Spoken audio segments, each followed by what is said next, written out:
Hello, my name is Melissa. I'm HealthAware's registered dietitian. Welcome.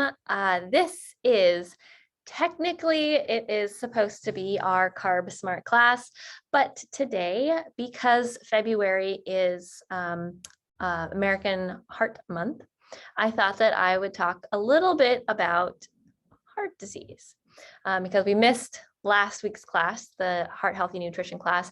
I had really wanted to talk about heart disease, and so I thought, let's just do it today. And specifically, I'm going to talk about heart disease and women's health. Let me know if you have any questions, any comments. Otherwise, let's get started. So cardiovascular disease, also known as heart disease, is a serious health condition causing millions of deaths worldwide every year for both men and women, according to the World Health Organization. Within the United States, heart disease is identified as being the #1 cause of death in women, according to the CDC. According to the American Heart Association, 1 in 3 American female deaths is due to heart disease, which is a notably higher mortality rate than breast cancer, actually, which is only 1 in 31 deaths. So while cardiovascular disease is often cited primarily as a men's health issue, since 1984, the condition has actually killed more women than men within the United States. Despite these interesting statistics, the CDC reports that only about 56% of American women know that cardiovascular disease is their gender's leading cause of death. So let's talk a little bit more about cardiovascular disease. Cardiovascular disease does not refer to one specific ailment. Rather, it's a broad term for many health-related conditions, including, but not limited to, coronary artery disease, myocardial infarction, also known as heart attack, atherosclerosis, arrhythmia, heart failure, atrial fib or AFib, and peripheral artery disease. According to the CDC, the most common type of heart disease in women is coronary heart disease, a condition that's characterized by decreased oxygenated blood flow to the heart, which can then lead to a heart attack. So along those lines, let's talk about heart attacks a little bit. Interestingly, per the American Heart Association, the symptoms of a heart attack vary between men and women, which is an important consideration when specifically educating women on heart health. While both genders, men and women, can share the symptoms of nausea, vomiting, jaw or neck pain, chest pain, and shortness of breath, women can additionally experience upper back pain, pain or pressure in the lower chest or upper abdomen, fainting, indigestion, and extreme fatigue. Also of note, while chest pain is a shared symptom of both genders and is a common telltale sign in males of heart attack, it's not always a symptom for women. The importance of learning the symptoms of a heart attack can save many lives, both for the individual, you watching this video right now, and for those around you. In addition to learning how to recognize the symptoms of a heart attack, it's important for women to learn how to reduce the risk of heart attacks and prevent cardiovascular disease as a whole. There are many lifestyle factors that impact the development of cardiovascular disease, such as nutrition, physical activity, weight management, and smoking, as well as management of other conditions like high blood sugar and high blood pressure. Education on the lifestyle topics, each of which will be discussed in detail here, should be of high importance within the public health education sector, as we are experiencing right now. For many aspects of health, including cardiovascular disease, nutrition is a core component. I am a dietitian, and I do believe nutrition is important. Nutrition education should start at an early age, according to the American Heart Association, though it can be valuable at any age for women.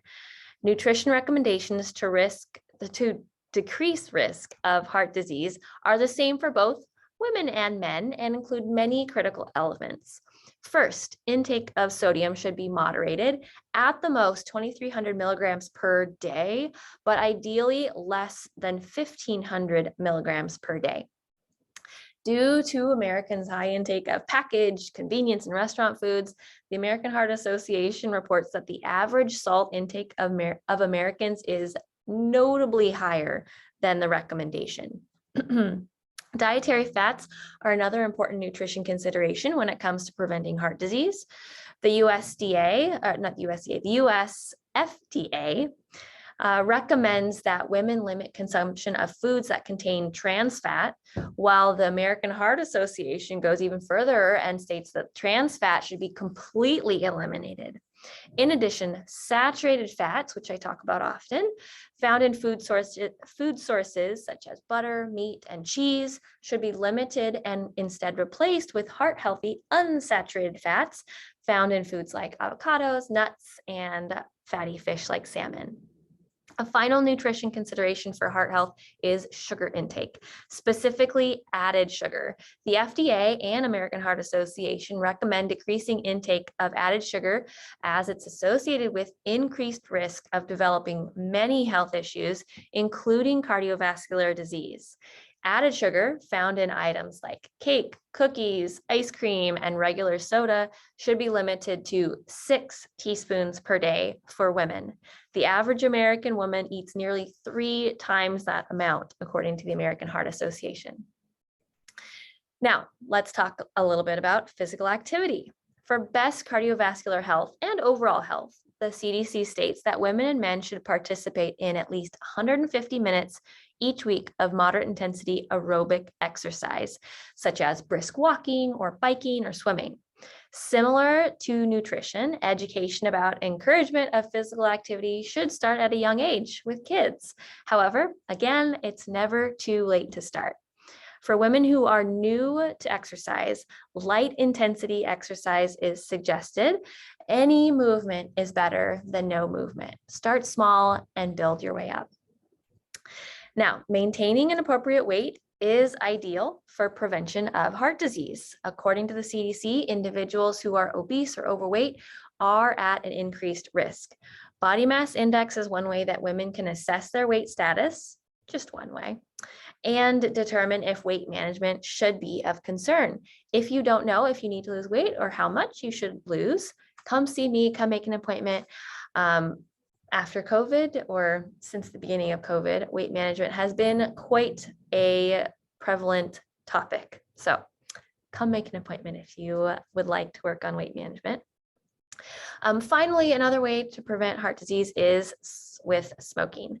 Smoking cessation is a firm recommendation for prevention of heart disease, among other diseases, across many sources, including the World Health Organization and the CDC. Smoking not only impacts the individual, you or I. Secondhand smoke can also cause cardiovascular disease in men and women, as well as serious health conditions in children and infants. There are numerous smoking cessation resources across the nation, including those specifically designed for women. So if smoking is one of your issues, that is something that should be addressed. While cardiovascular disease is stereotypically viewed as a man's disease, it is in fact a critical issue in women's health. Health education of all relevant factors for women should span the lifestyle, so starting in childhood all the way up through our older years. Lifestyle changes, no matter how minor or at what age they occur, should be encouraged as they can add up to significant heart healthy outcomes over time. I hope you learned something in this class, a little bit about women's health, women's heart health, specifically for this month of February. Let me know if you have any questions, any comments. Until next time, thanks for watching.